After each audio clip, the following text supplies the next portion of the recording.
You're listening to East Leeds Community Radio. Music, writing, reviews, debate, Comedy, plays, live events, interviews, quizzes, sports, chatting, food, poetry, open mics, freedom to create. from the people to the people. It's radio, but so much more. East Leeds Community Radio.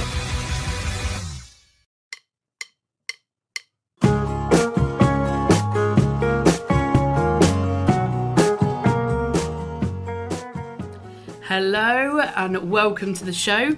Today we've got a wonderful group, the Castaway group, and we're going to be talking about some really important and wonderful issues here. So in the room with me, I've got, like I say, some fabulous people. We've got Destiny, we've got Brett, we've got Laura, and we've got Ian. And, hello. Oh, hi Brett, nice to see you today. So my name is Agnes, and I've got the total privilege of joining you guys today. But Thank you for having us. Thanks for saying that, Brett. I'm so glad you're here. Are you guys having a good day so far? Oh, Yeah. yes. Definitely, yeah. Yes, thank you for having us. And is this is your first time at Chapel FM, right? Yeah, Yes, it certainly is, yeah. Yeah. And good so far? It's going brilliant. we've had a blast. Yay, I'm so glad to hear it, guys. So today we're going to be talking about lots of different topics to do with neurodivergence and neurodiversity and what that means to us and means to those in the group. And one of the first things that we're going to talk about today is our identity and what that means. So I'm going to hand you over to the fabulous Laura, who's going to kind of start us off with our first question about identity and about neurodivergence. So, Destiny, we know you don't have an official diagnosis, but can you tell us a bit about the support that you receive to be able to access the community around you? Alison is my personal assistant. She helps me 2 nights per week. She supports me to learn life skills in the kitchen. She takes me out and about to access things in the community. This gives me confidence to do things that I would be too anxious to do on my own. That sounds wonderful, Destiny. Thank you for sharing that with us. And it would maybe be important to think about what would your life be like without that support. And that's great that you've got that in place now. So Brett, we'll move on to you. So since receiving a diagnosis in adulthood, how has it made you feel and changed your life, including how the way that you see things in the world? Well, I've got a few things what Alice pointed, and some of it's like mixed emotions, but one, I felt relieved, another one, upset because it took forever to get the diagnosis, to make me understand who I am and how I was. And the people who said I didn't need a diagnosis on things I didn't take no for an answer. Happy to know the real me. I'm creative, I'm a warrior and strong. Feel more accepted, not judged anymore, and make me found an awesome place called Starlight Arts, what accepts me for who I am. That sounds amazing, and it's been such a shame that you've waited until adulthood to be able to accept all those things and be able to achieve all those things, Brett. But well done for never giving up and never saying no. Right, we're going to move on to Ian then. So as a parent with a child with additional needs who has not received a diagnosis, what would a diagnosis mean to you and your son? Well, one of the hardest things during Ben's childhood was that it was hard to get help and support without any sort of official diagnosis. So whilst labels can be counterproductive, they also allow you to understand yourself and where you sit in society, or more importantly, why you struggle to find your place in society. Through my work with Starlight Arts, I'm constantly learning more about my son, because by being around other people with similar additional needs, it helps us to discuss ways of solving problems and combating struggles. It also makes it easier to accept that sometimes things just simply have to be done a different way. Thank you for sharing that point of view as a parent, Ian. That was really informative, and it's great to have your view as well as Destiny's and Brett's today. Thanks so much, guys, like Laura said, for sharing kind of your stories. So I'd really like to know, I mean, we've talked about diagnoses. I really struggle with that word. Diagnosis. Yeah, diagnosis. We've talked about diagnoses. And just as a bit of context is the Castaway group. Actually, Laura, could you tell us a little about what the Castaway group is? So the Castaway group brings two separate groups together as a collaborative.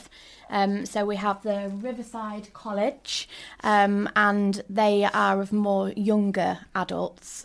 And also Starlight Arts, which is a registered charity for adults 16 plus, but primarily late 20s all the way up until sort of 65. And I think from both ends of the spectrum, in terms of Riverside College and Starlight Arts, the neurodivergence is typically learning disabilities, autism, ADHD, physical difficulties, mental health conditions, dyslexia. So yeah, a whole range of needs.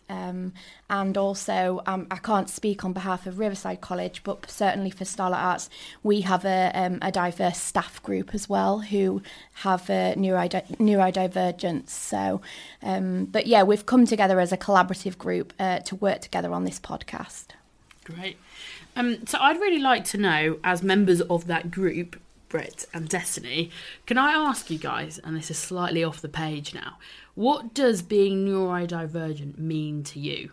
Well, it means because it's like a type of umbrella, like there's different kinds of people in that umbrella. You find lots of, even though they've got the same conditions or different conditions, you find the same people in that group to make good friendships with. But if you wasn't in that umbrella and a normal person, it would be just hard to find more friends. But you find more friends in that kind of group, and in that kind of group you find lots of creative people.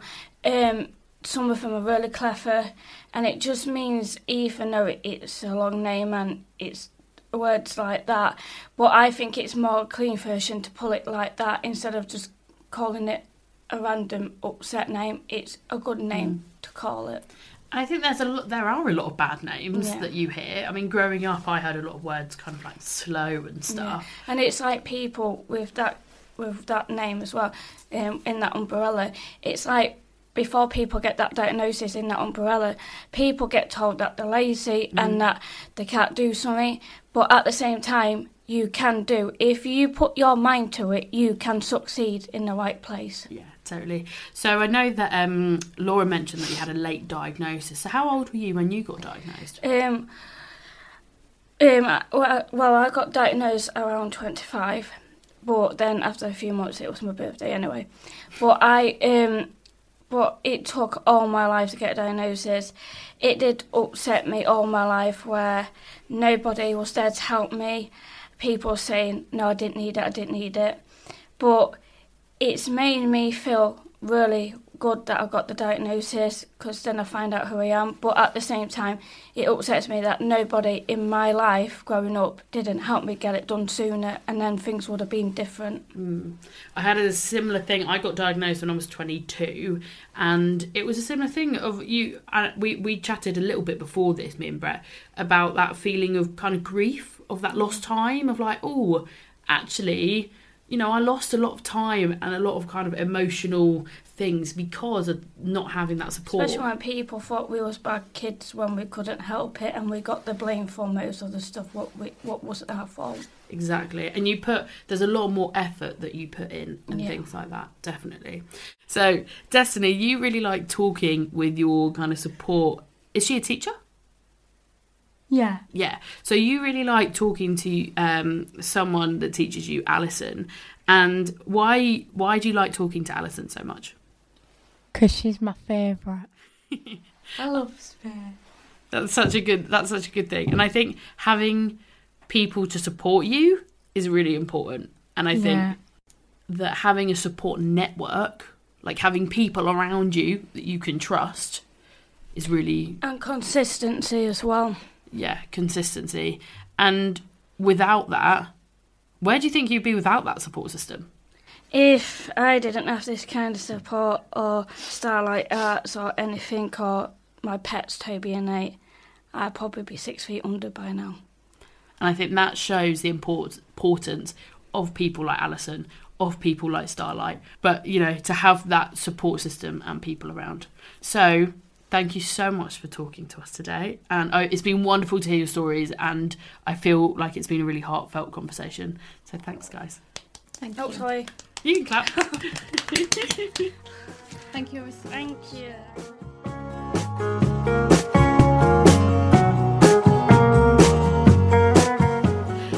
Hello and welcome back. I'm joined again with some wonderful people from the Castaway group. I'm Agnes, and in the room we've got Aaron. Hello, Aaron. Hello. We've got Victoria. Hi. And we've got Kadenza. Hello there. Hello there. So that's a Star Wars reference, I think. Thank you. On my days, finally. Hello there. Well, who's it? Obi-Wan. Is it Obi-Wan? General Kenobi. Oh yes, of course it is. Anyway, so we just heard about kind of the importance of identity and diagnoses as a neurodivergent person, but now we're moving on to something slightly different, which is talking about the idea that being neurodivergent is a superpower, right? How does that make you guys feel? Yeah, I'm gonna have to say no on that one. A lot of neurodivergent people can see that as offensive because it's basically demeaning all of our struggles as neurodivergent people. Like, we have to go through so much, like, a lot of neurodivergent people, especially people with autism, ADHD, we get bullied a lot during childhood. And it's, yeah, we might be good at some things, yeah, we might be able to hyper-focus, but there's still the negatives that come with that, such as it's a distraction, so we can't always focus on the things that we actually need to be focusing on. Like, for example, I've been watching videos on YouTube, messing around, on games and crocheting until stupid o'clock in the morning when I should be trying to sleep. So it's not always a superpower in my eyes. It's a hindrance.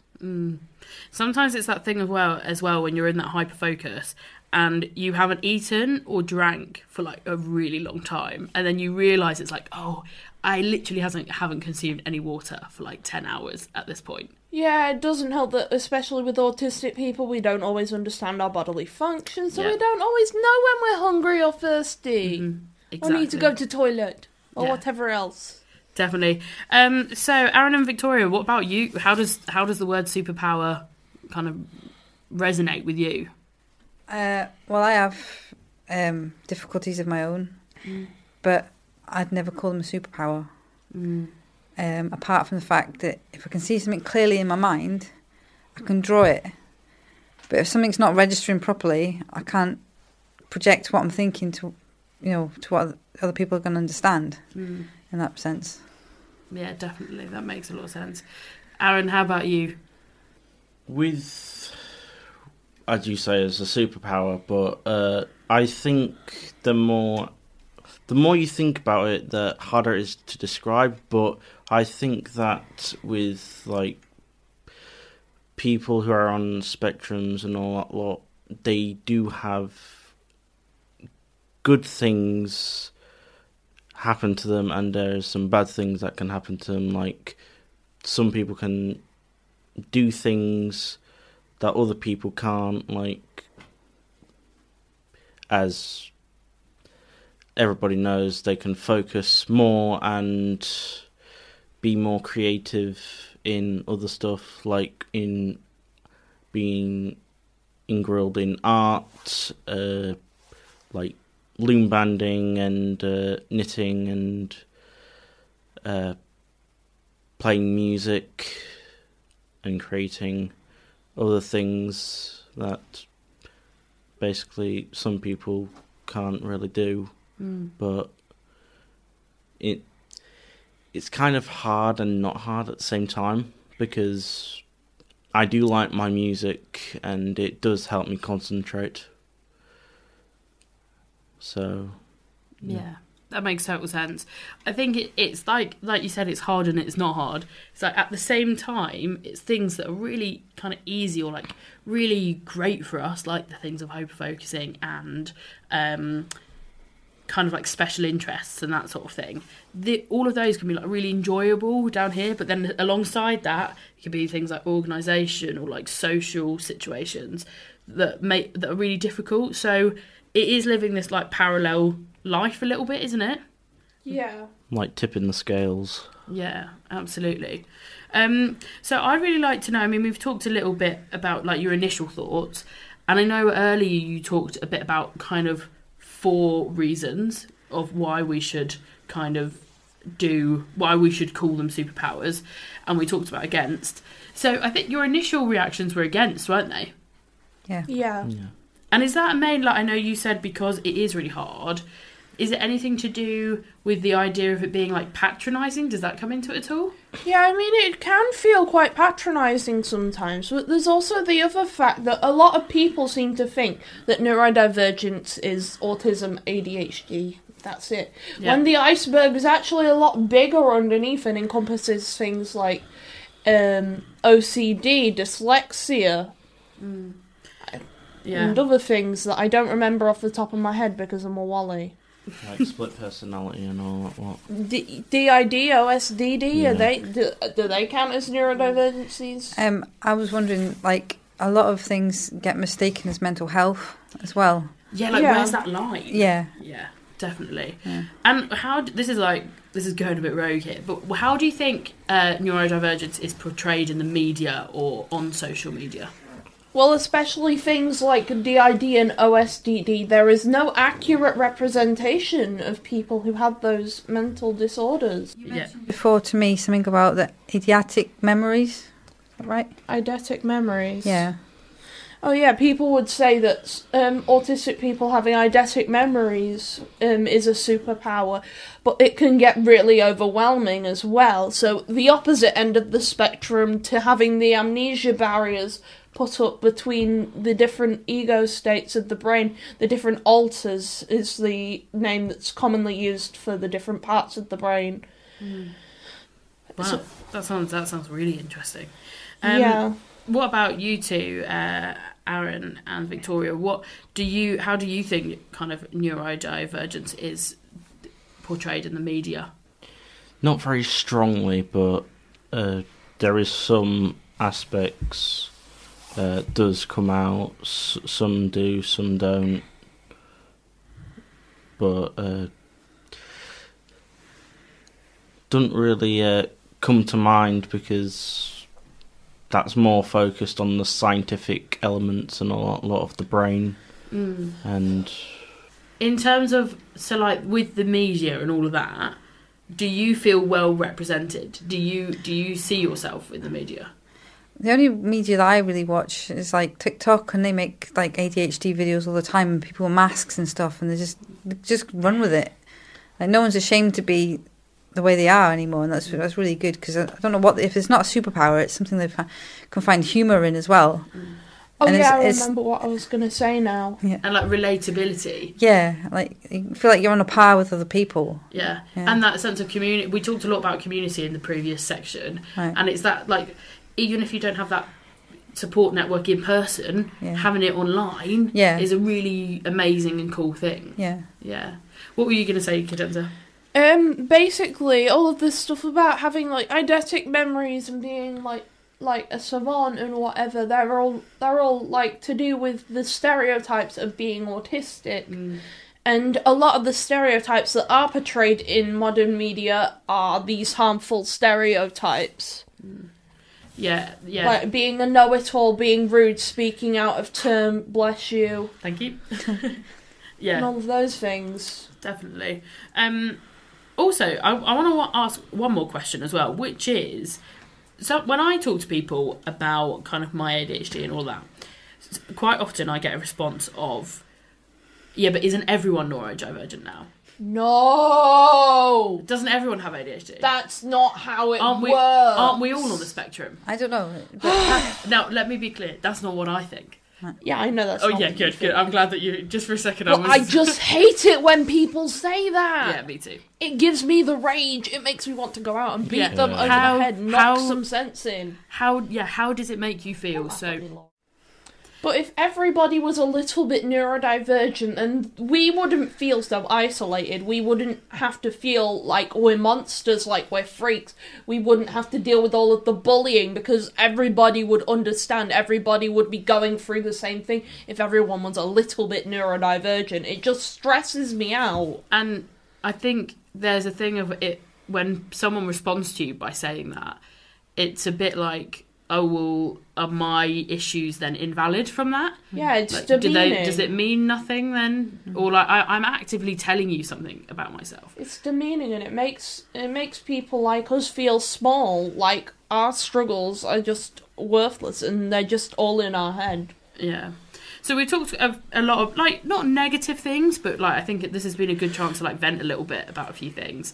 But let's finish on a positive note. For people out there who don't know, what are some characteristics of being neurodivergent that are good? What good things come of it? Well, it's a lot easier to find other neurodivergent people. we're like friggin' magnets. Like, honestly, since I started going through my system discovery, the amount of DID systems and OSD systems who have popped up on my TikTok, in my Discord, just generally in places where I already knew people and I didn't realise they were systems, and they're just popping up willy-nilly. But it makes you, it reminds you that you're less alone. It's that there are people out there who do understand you, and it makes you feel less alone. It makes you feel like you're a part of a community. Like with places like Starlight, it makes you feel like you aren't alone. There are people who understand you. There are people who will be your friends, even if you're a little weird, even if you're a little kooky, according to societal norms. Screw the societal norms. And what about you guys? What are a couple of like positive things? Well, it makes us unique and fun to interact with. Well, there's a place for everyone in this world, isn't there? We're all here, so might as well make the most of it. Yeah, definitely. And I mean, it sounds like Starlight is really a place, and Castaway is really a place. Well, I work at Starlight. Yeah. And I learned more at Starlight than I ever did at school. Yeah, that's true. They do cover all sorts of topics. Like currently we've been looking at movies and how movies are made, and money, how to manage money better, how money is used in the media, the power of money, yeah. So it's important. Okay, well, thank you so much for talking to me, guys. And I think even though it's not necessarily all positive, it's still really good to talk about. So thank you so much. Thank you. Thank you.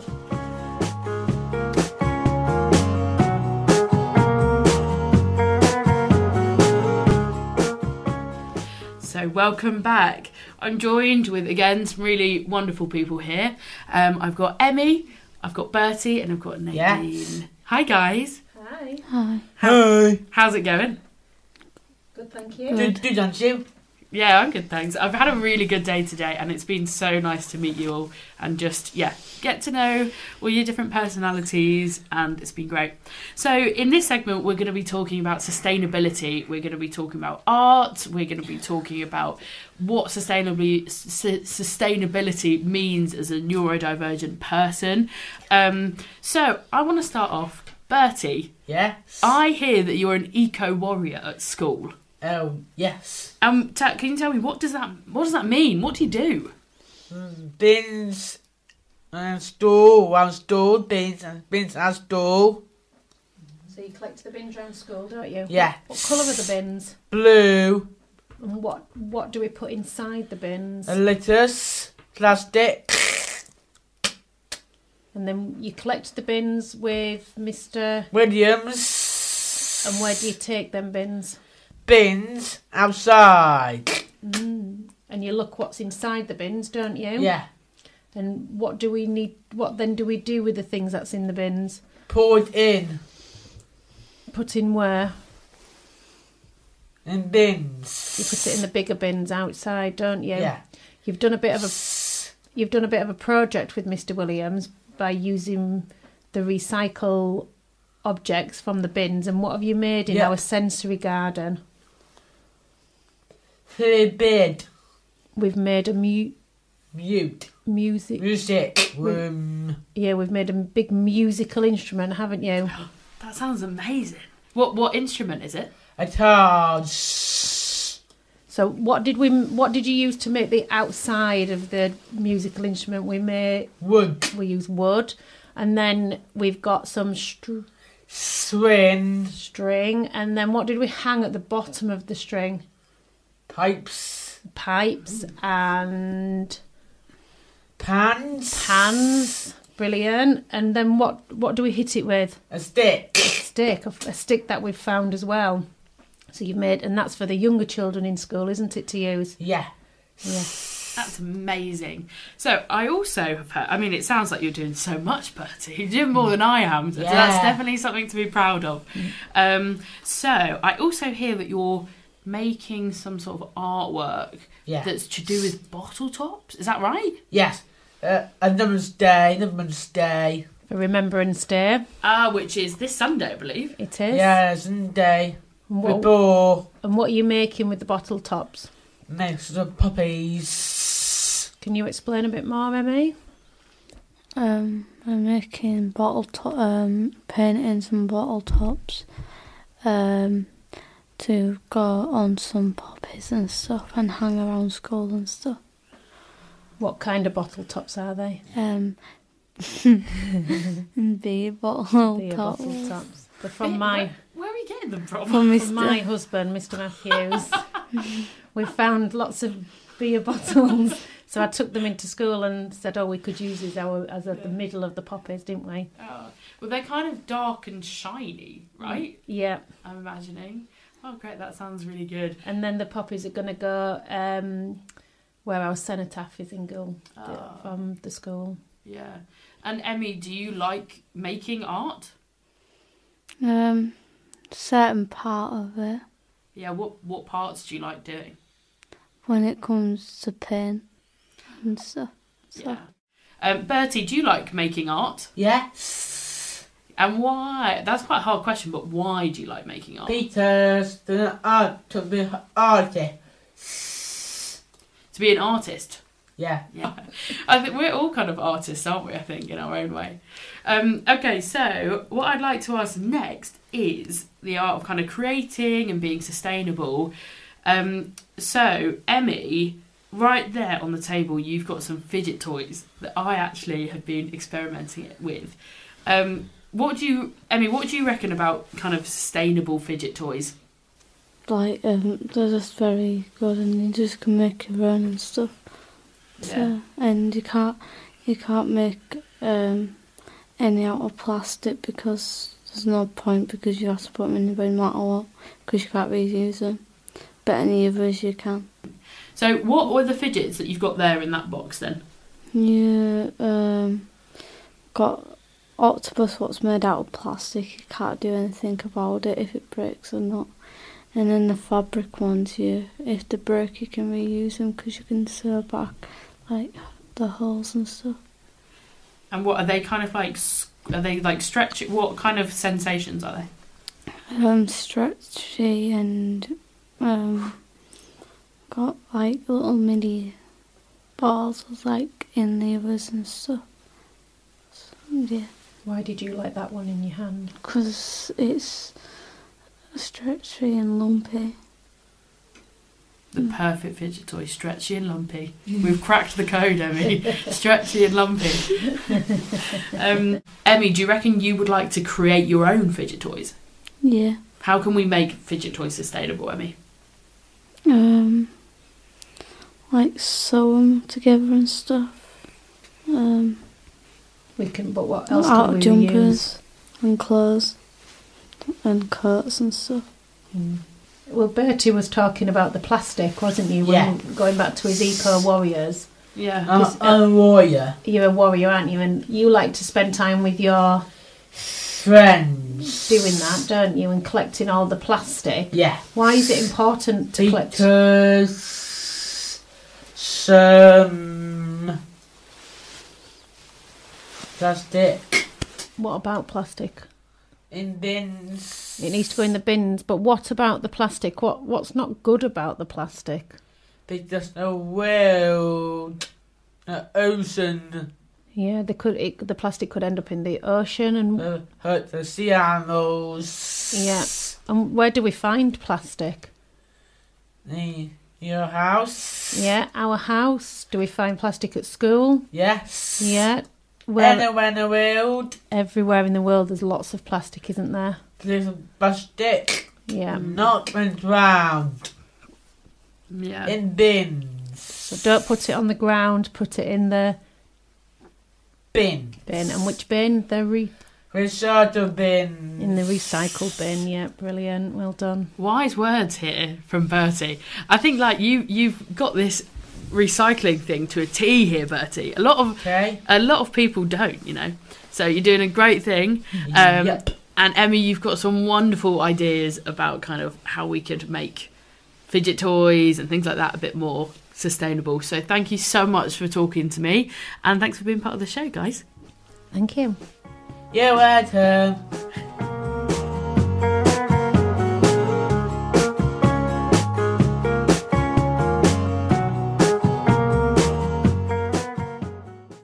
You're listening to East Leeds Community Radio. Music, Writing, reviews, debate, Comedy, plays, live events, interviews, quizzes, sports, chatting, food, poetry, open mics, freedom to create. from the people to the people. It's radio, but so much more. It's